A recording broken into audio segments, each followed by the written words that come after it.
Up next on Profiles in Caring, we return to Vietnam and revisit one of our favorite humanitarian groups.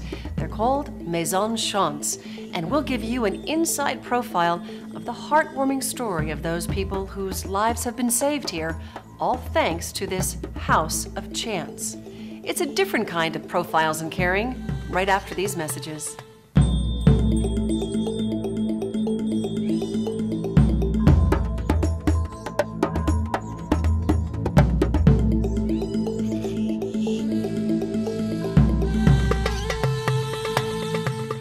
Welcome to Profiles in Caring. I'm Kimberly Perkins. Last year, we introduced you to a Vietnamese group called Maison Chance, the House of Chance, or Opportunity, which helps more than 200 orphans and handicapped people in Vietnam, enabling them with a second chance at life. Well, just a few months ago, we were there in Southeast Asia shooting other stories and decided to detour our trip back to Vietnam to check in on Maison Chance.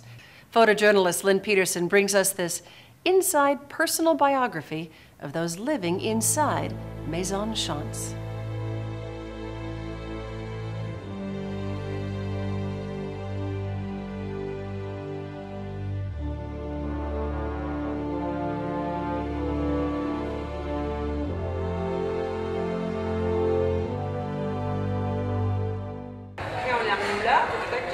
Those are your paintings? That's my painting, yeah. Do you still paint?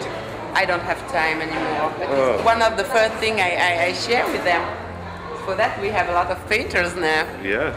Born in Switzerland, Eileen Rabeau was an independent child, working as a paid artist from a very early age and choosing to live in her studio on her own by the age of 15. When she reached the age of 20, she was inspired to travel, to see and paint the world. While on this pilgrimage, Eileen visited Vietnam.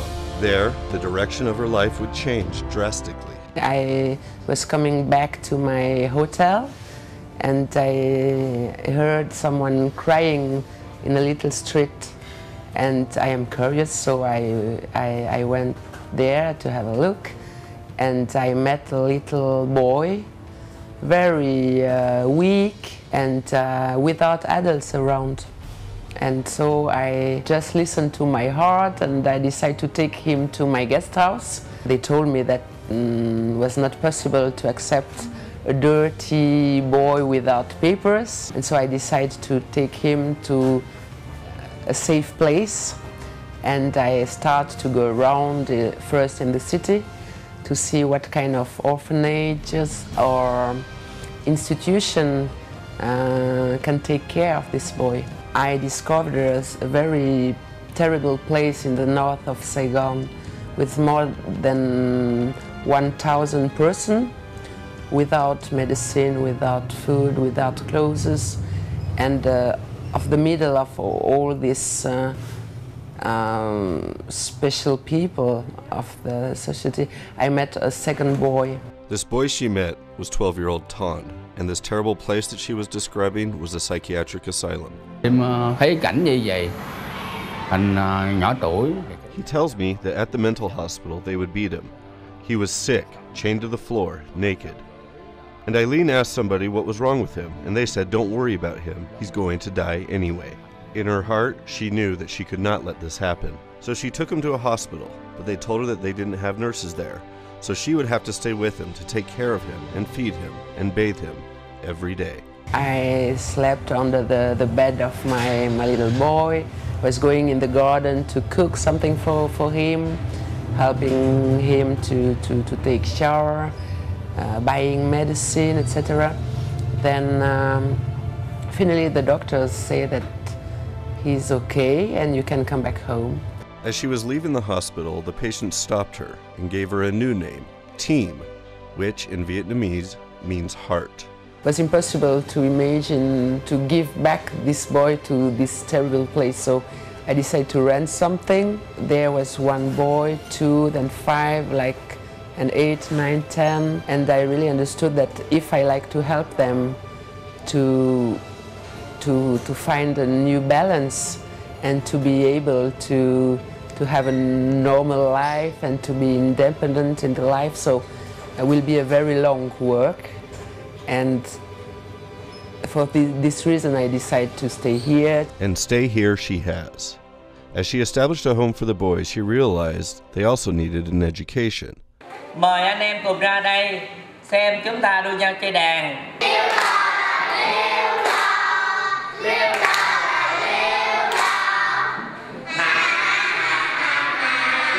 And more importantly, they all need a family.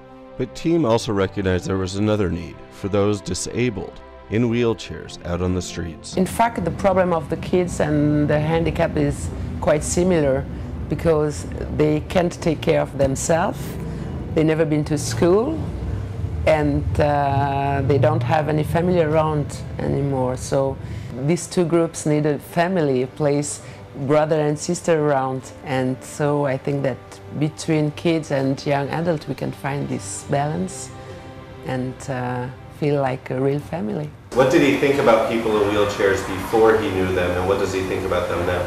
Sợ ta lây con, nhưng mà sống một thời gian á. Before he came in and he heard that there was handicapped people here, he was afraid that he would get infected or something like that, that maybe he would get handicapped too, or that it was possible to transfer that. But once he came here, he realized that they had a lot of hardships, just like he did.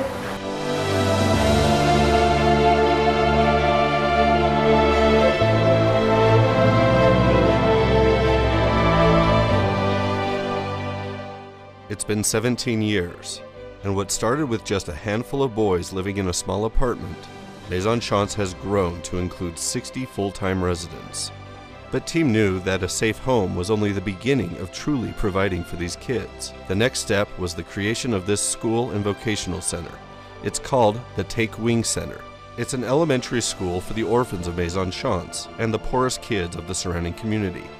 It also provides vocational training to the disabled adults, all in this house of fortune. He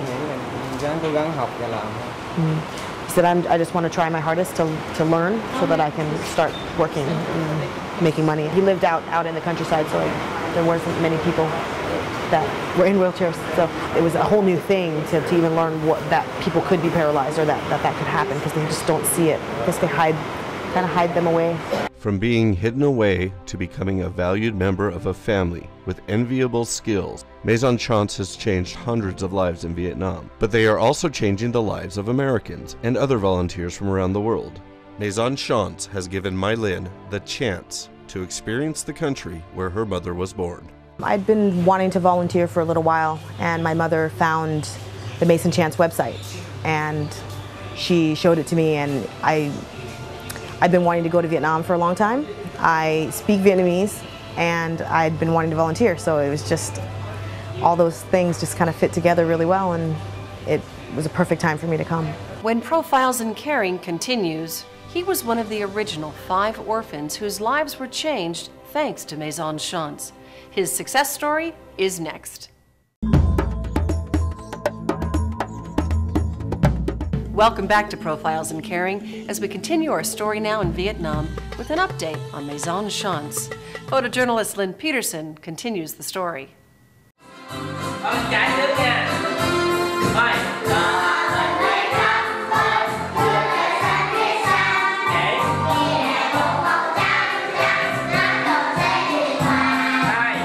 At a glance, these kids seem like any others, attending school, receiving the education that will serve them for life,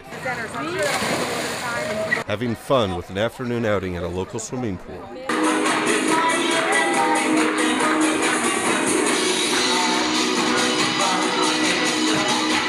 and celebrating the annual Festival of the Lanterns with parties, karaoke, and treats.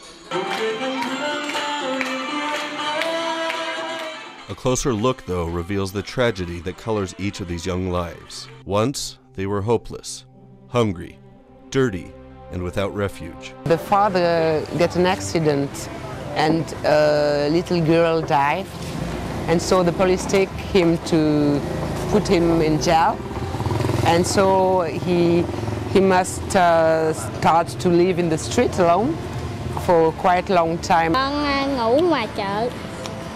Before I was sleeping outside the market in the street, and bad people from the big city came to his village and they bought him. They bought him? They bought him, yeah. And to do what? to use him to make money. The boss there used the kids to beg money around for him. Đã đi lang thang ngoài đó rồi chứ không biết lý do sao. All he can remember was living on the streets since he was little. Trời mưa á, mình sống ở lang đường phố thì mình ngủ vỉa hè á. The biggest problem was when it rained, he had no shelter and he would be drenched. People also took advantage and bullied him. He knew that he was considered among the lowest member of society. How did he survive?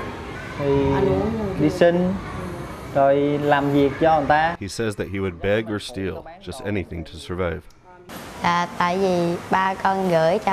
His dad had sent him to live with another family and they were abusive. Điện cho ba con, cái đầu ba con lên rước. His dad was supposed to give money to these people to take care of him, and he wasn't paying the money. And they would call him, and he was hiding and running away. And I guess he left the country, and just left his son with these people. Dạ, mẹ con bỏ lúc con 1 tuổi. His mom left him, abandoned him when he was 1. All of these boys felt abandoned. They had no future until they were rescued by Team and Maison Chance. He started to sleep in the market of our village, and after more than 1 week in this place, he was very tired and dirty, etc. And a woman working in this market decided to bring him to our place.